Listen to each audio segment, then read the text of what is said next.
show is called Conversation with the CEO. Ladies and gentlemen, we're excited for another edition of Conversation with the CEO. Listen, I'm growing. Let me make this clear. We don't do this show because I'm the smartest in the room. We do it because they are. And we're here to learn. Our next guest today, I'm excited because we're going to talk about a subject matter that I believe a lot of people are still learning and trying to figure out, well, what is it? So these guys have patents connected to a lot of what we're going to be talking about. They are in the middle of some legal stuff, but it's in a good way because they have patents that are connected to. You ever heard of NFT? If you haven't, where have you been? All right. The COO. He's the COO of Tautachrome Incorporated. That ticker symbol is TTCM. Ladies and gentlemen, David LaMountain. What's going on, David? Hey, good afternoon. Thank you for being on. I appreciate it. Well, talk to me, man. First of all, my inbox went nuts once they found out we were going to be interviewing you guys. They were super excited. So y'all got a fan base, man, like that's huge. And I have to at least tell you that because, you know, people follow you guys for real. Talk to me. How'd you develop that loyalty?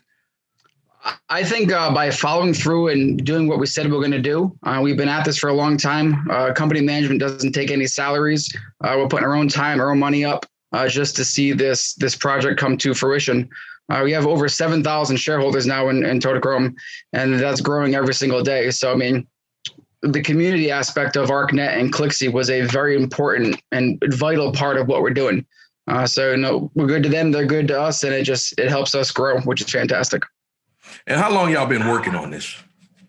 So if you look at the first patents, I mean, predating even the coining of the term NFT, the first patents were back as far as 2013.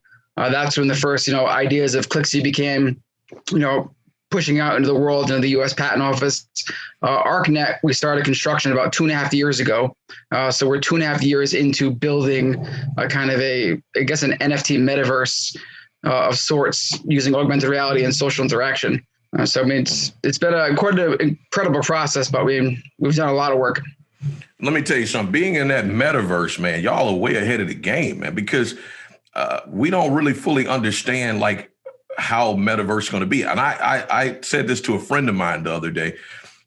When you think something's impossible, it becomes so possible. Like a blue check matters on an Instagram account or a Twitter account.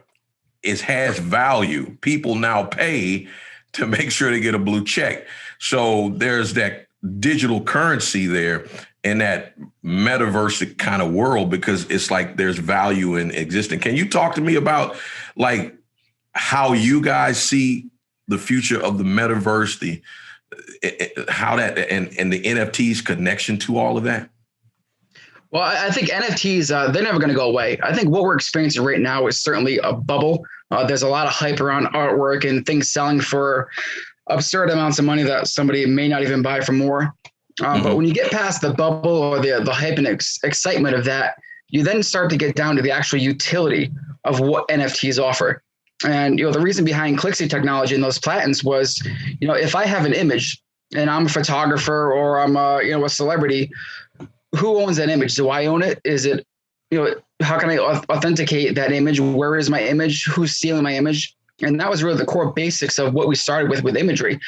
So in an ever increasing digital world, everything's becoming digital. There's going to be NFTs for cars and social media posts and signatures. And it's really just a way to provide a signature or, a hash or authentication of that you're the original owner. And going back to those patents again, the method steps in those patents cover what you would see today as a unique image by a image capture device. Now, what is an image capture device? A cell phone, a digital camera, a scanner. You could even say that saving a digital image is also capturing an image. So, I mean, we have I believe, a very large portion of this NFT market kind of within our grasp. And we're not looking to sue everybody or nothing like that. I want to see the space grow. So I think partnerships and licensing are definitely the best way to do that. But going back to that bubble piece, like the .com era, not everything you see out there today is going to survive. There's really realistically not enough traffic. There's not enough liquidity. So a lot of what you see will disappear, and there will be some entities left that are kind of governing the space or growing the space.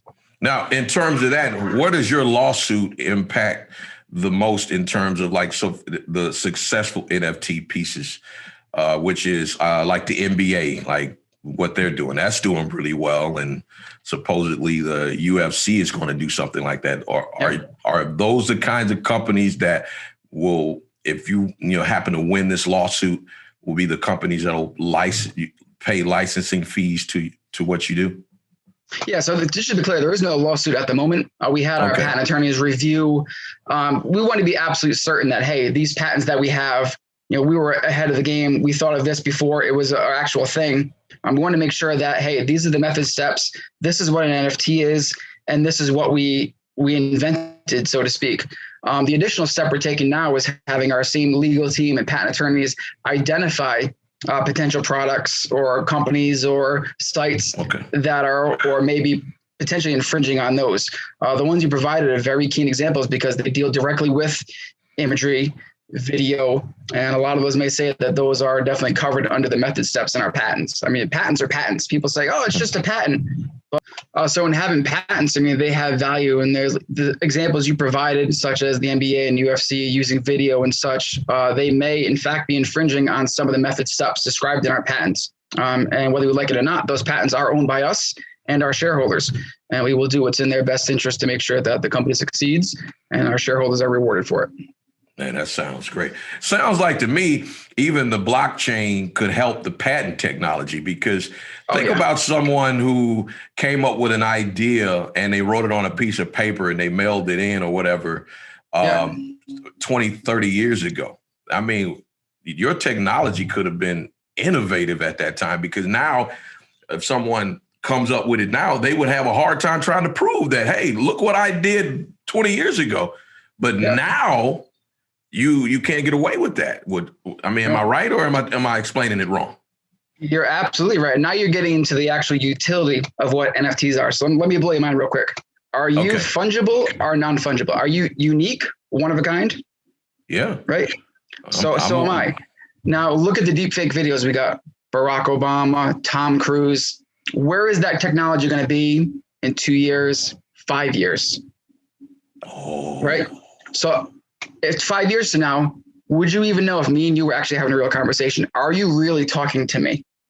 Precisely. Whoa, this is heavy. That is the question, because technology is becoming so far. So now what if there's an NFT for you? Now we have one of our patent pending applications where it describes the authentication of virtual presence, i.e. me and you. If we're having a conversation, he said, I talked to David LaMountain, and I say, no, we didn't.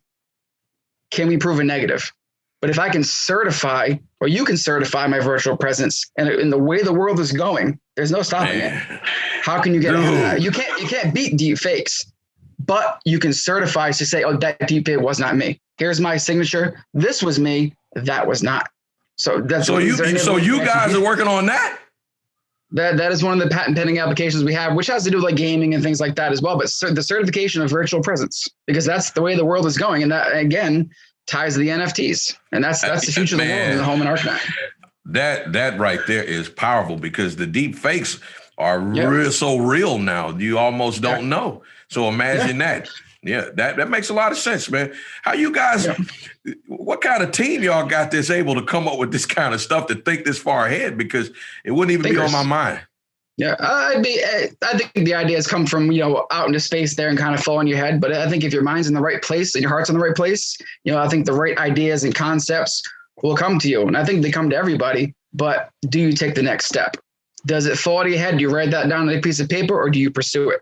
Like I had the idea for ArcNet, 3 years ago. Mm-hmm. What if I didn't do anything? We wouldn't be sitting here. ArcNet wouldn't be here. Wouldn't have been building for 2.5 years. It's choices. Wow. We all have great ideas. What do you see? For example, when MySpace was huge, right? Facebook and Instagram didn't exist. When Yep. when Yahoo and AOL was huge, Google didn't exist. Yep. So, what do you think right now is that thing that you guys are going to end up being connected to that really doesn't exist yet, but will impact your business model? I think Facebook is the new MySpace, and the internet is the new Netscape. I think a physical internet or a metaverse, which was once fictional, is now becoming reality. So, we're taking with ArcNet, we're taking the internet and we're allowing a user to overlay that internet in the world around them. So ArcNet itself as a concept allows users to create these geolocated augmented reality objects. These objects are actually containers of, a multitude of different types, whether they be a business or a memorial or a house listing, an NFT for a signature. All of these different objects are really in the world around you. And if you look at the process or our growth and development of augmented reality glasses, those glasses are going to replace your cell phone. You're going to have a little, processing device in your pocket, but everything else is going to be on your face. So as you're walking around the world, you're seeing these different icons and maybe even advertisements and interactable objects that are around you, which, when in the right hands, makes life a lot better. It's a lot easier. Communication is easier. And when you're adding blockchain and NFTs, it can really enhance somebody's life and how they're doing, especially undeveloped nations. Imagine doing what we're doing in Central America or Africa or parts of Asia and even parts of North America. You can bring just an undeveloped area and bring it digital just like that, especially when we're talking about, different currencies and blockchains and Bitcoin and Ripple and Stellar, Ethereum. It's remarkable the way the world is headed. So I think we're in for people go, internet 2.0 or 3.0, but we're stepping into the metaverse now, which was once a fiction, is now factual. Wow, man. Man, I commend you guys for what you do, man. That stuff would drive me nuts because I'm just barely keeping up with it, man. It's moving so fast now. By the time you learn something, there's something new out there what do you say to people if we intend to be successful in the next decade? What do we need to start making sure we understand? Each other. That would be a good point. Everybody's so divisive nowadays. Social media has become toxic. And one of the main goals when we started ArcNet, also, the metaverse, but it's also a social interaction portal. We're so caught up in our phones nowadays at dinner, at lunch, movie time. We're next to each other, but we're so disconnected.